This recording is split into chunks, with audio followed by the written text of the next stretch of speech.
I'm going to stand here. Okay, my brother said act natural. But I mean, how can it be natural? You are on the stage, it's a big hall. I've been, well, he said, but this is not the first time you're giving a lecture. True. But this is the first time I'm telling the world that I'm dyslexic. Now, I have been a dyslexia for a long time. So long that I cannot remember exactly where I put the silly report that said that I was dyslexic. Now, when I was doing my PhD, my professor almost wanted to kill me. He said, you can speak, you can tell me all about your theories and your philosophies, your ideas, and your arguments, but why can't you write it down? You have to write it down. I tried. For a 50,000 word thesis, I revised 84 times. And I just heard yesterday that the examiners came back to me and it requires major revision again. So I don't dare to say I have reached the end of the PhD. It took me 7 years. I probably need another 2 years if the university allows. If it doesn't, then it doesn't matter. I can do it whatever I have. But that doesn't really is the question today. So, to begin with, I can't pronounce this condition that I have. So he said, what learning disability do you have? It's a learning disability. You know, how can anybody invent this word dyslexia? It's such a difficult word to pronounce, to imagine, and to tell. I forgot about this. I got this tested. I know that I have some disability, and then the guy told me, oh, don't worry, you're an adult. There's nothing you can do about it. So you just collected 200 pounds from me, and you say, well, it's one of those angmo who wants to bluff your money for 200 pounds and then you don't know what to do with it, blah, blah, blah. I threw away the report. I don't even know where's the report. But then, when I realized that I was doing this PhD and trying to finish this book that I've never finished, something struck my mind. Did I improve or got worse 20 years later? So I went to Google, and then as usual, there's a lot of online check. You know, do you know your left and the right? No, I still don't know. It doesn't really matter. Do you know how to say this? No, I still don't know. I still don't know how to spell the word encyclopedia. I still don't know how to call that stupid dinosaur that which is very fierce that eat up everybody. I don't know what saurus it is. I still don't know how to spell that, but that's okay. So the first thing that came in mind was free testing, right? You want to get it tested again? I called DSS, and DSS, the team line was saying, free diagnosis. You know, I called up them, and that was saying, no, people don't get cured from dyslexia.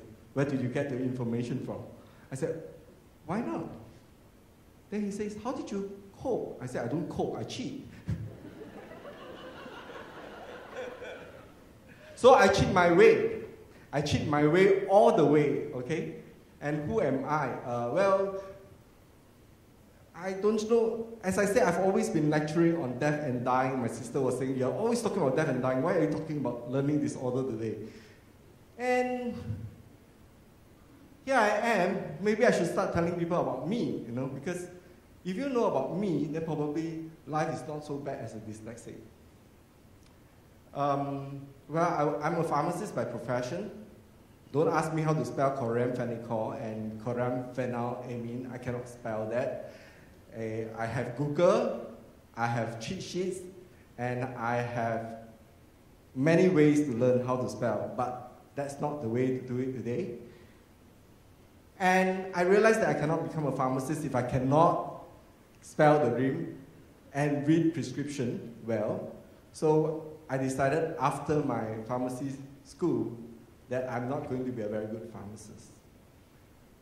That's it, it's okay. People say, well, a lot of the speakers tell you that find a niche. As for me, don't find a niche. Find as many niche as possible.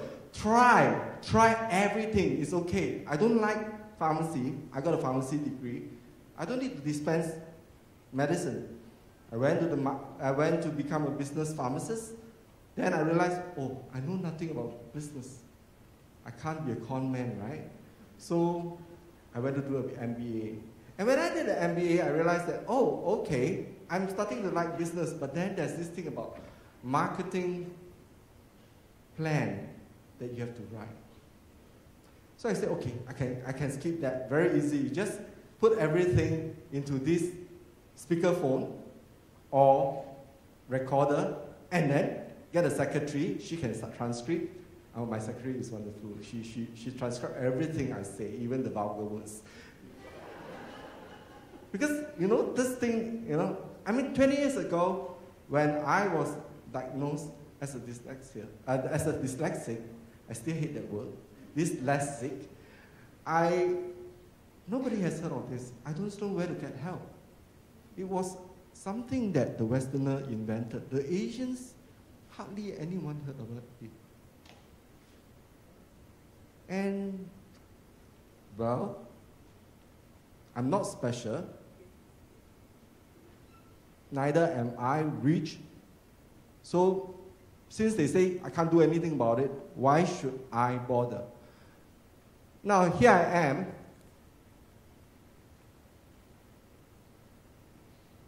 trying to tell people that I'm not perfect. In fact, I never told anyone I was dyslexic until I met Deb. And she thinks that, well, it's okay. What's wrong with that? I say, well, first of all, during my employment, they asked me if there is any disability. I did not declare that I was dyslexic. And that's frightening. Right? Now that I tell everybody I'm dyslexic, what would people think? So this guy has been a con man all his life. All his report is written by somebody else. None of the things that he says is true. Now, so I quickly call up, when I was asked whether I wanted to be interviewed by the press, and I said, what can I do? Then Deborah was good. She says, you can offer hope. Selling hope is something that's always deep in my heart. Because I deal with end-of-life patient, I deal with dying patient, and hope is something sometimes we try to inculcate in dying patients. So when the magic word was said, hope, I decided to say, yes, I'm going to say yes. And when I said yes, I didn't know that I was supposed to tell the world that I'm dyslexic. Then when the newspaper came, everybody who was tagging me on Facebook, I immediately went to remove it down. Because obviously, you don't want people to know. Most dyslexic person who has a disability, who can come out to the stage to say that they are dyslexic, I think they have already went beyond. A lot of us keep it within ourselves, try to hide the condition, have various cheat sheets and cheating method. Well, subsequently they call it coping mechanism. Yeah. And then we realize that your child is not perfect. I'm not perfect. You are not perfect. So why should somebody else be perfect? Why should we judge somebody else? We always use our fault-finding mind to find fault in anything that is not so perfect. And we want our child to be perfect. I have a very normal IQ. It's only 129. And not because I'm dumb. It's because I can't understand some of the questions they were trying to ask. And I hate those mathematics sums that ask questions like, Mary has 6 lambs. They gave how many lambs to anybody, or then what happened to the legs and what happened to the head. I have no idea and no clue. So when I read those funny questions, I will tell myself, so what am I supposed to do with this question? Or I remember when I did the IQ test, they asked a very interesting question. They say, you have a hexagon, you have to draw 3 lines and cut it into 6 triangles. 3 lines? You don't need 3 lines, you need that. Then I really realized that I don't know how to picturize and visualize. So people who are in the Dyslexia Association, so lucky they learn cheat sheets and coping mechanisms so early. I wish to relearn everyone again. Now, everyone seems to be suffering, you know. I don't know who suffers more. The child suffers more or the parents suffer more. I think teachers suffer the most. If you have to deal with an ADHD kid, I'm ADHD and dyslexic, so I am a handful to anybody, you know. And don't worry, I've been standing outside the door almost every alternate class, okay? The teacher caught me playing with my pencil, drawing doodles. Oh, by the way, I draw great doodles. My secretary can vouch to that, because whenever I go for a meeting, I'll just draw doodles. The person is talking and I look very attentive and draw doodles. And my doodles beautiful, very, very systematic. I could like, and then what are you talking about? Oh, yes, you were talking about da. When I think we are all gifted one way or the other. If you are blind, we hear better, right? Is it true? If you are dumb, you will see better. And if you are dyslexic, probably you sense better. I'm extremely sensitive to people's feelings. I look at you, I can know what you are thinking about, you know, what's in your mind, whether you're paying attention, whether you're paying with your iPhone, or whether you are actually thinking about your wife. Now, that's not because I'm an imaginative visualizer. When I work in a law firm, within 3 minutes, I have to decide whether this person is guilty or not, so that I want to take this case or not take this case. When that happens, where did I get these vibes? Dyslexia had me. Because somehow I could sense that this person is not telling the truth, the body language, the eye signaling, the posture, everything was wrong. So, do I have low esteem? Sometimes. Have I been called names? Plenty. I can describe the names that they call me in school: stupid, dumb, everything that you can imagine, low, bundu, in any language, pentan, every language that you can think of. Well, am I the top in class? Never. But did I go up to the end? Never too. And very importantly is, when we have coping mechanism, we are known as cheaters. I think it's about time not to use the word cheat sheets. Dyslexic people have a way to cope. And sometimes, we just have to work harder. It is important to understand that dyslexia is a condition, but it is not an excuse for not working hard. Everybody has to work hard. You want something in life, it doesn't drop from the sky. Even if you stand under the durian tree, you probably have to shake it. If it drops, it probably drop on your head. So, we still have to work hard. And I think my journey is about working hard.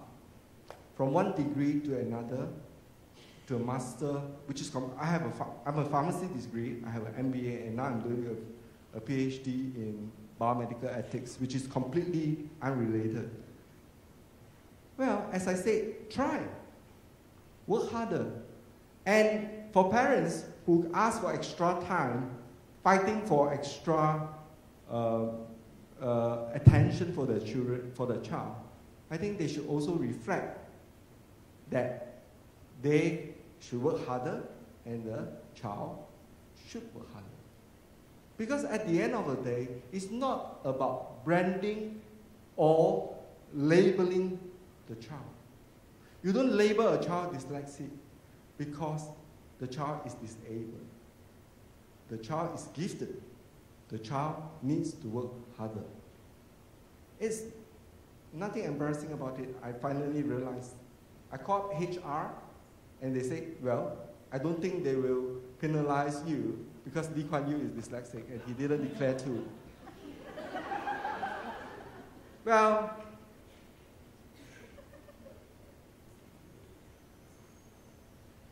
every child will find his or her own path. The journey will be different. Even as a dyslexic, I think every one of us have different talents and different disability. You know, I have a talent. It's called forgetfulness. I'm extremely forgetful. You know, when I was small, I fall a lot. You know, my parents thought that there's something wrong with my legs. And I can tell you, you will have all the funny medication that is good for the leg. And because I slur in my speech, the Chinese have a cruel way of handling slurring. That is to put something under your tongue and try to rub salt into it and keep rubbing the tongue. And because they think that the tongue sticks together with the mouth, it's not the problem, it's dyslexia. So, worrying parents who are worried about the child, don't worry. No matter how tough, they will make it someday. Well, for me, I don't know whether I make it or not, but at least I know I'm contributing to the society. I'm sitting on quite a lot of national board and committees. I sit on the National Transplant Ethics Committee where we decide whether patients could receive transplant. I'm also on the Hospital Ethics Committee of Institute of Mental Health. And I think I'm also doing some contribution in terms of my voluntary work. So at the end of the day, it is not about how long. It's not about going to get your university degree at 25, getting a PhD by 35. I'm 50 this year, and I've been struggling for my PhD for the past 7 years. Officially, unofficially, my research actually is 15 years. I tried to prepare this for 15 years. So if you want something hard enough, I agree totally with the speaker before me, Louis. If you want to work hard, then you must have a goal and you must try to achieve it. Sooner or later, is relative, you know? If not, I'm a Buddhist, if not this lifetime, maybe next lifetime. It really doesn't matter, you know? But hopefully, I get my PhD this lifetime, okay? Hopefully. If it doesn't, really doesn't matter also. To worrying parents and teachers out there, failure to teach a dyslexic is not your personal failure. The same thing I tell doctors. Doctors who see their patient die is not because they didn't do their best. Sometimes every flower needs a different time to bloom. If all bloom at the same time, all weeks at the same time, there's no beauty in it. We have the spring, we have the autumn, we even have winter, flowers that blooms in winter. So in the end, all is well. So don't worry. Thank you very much.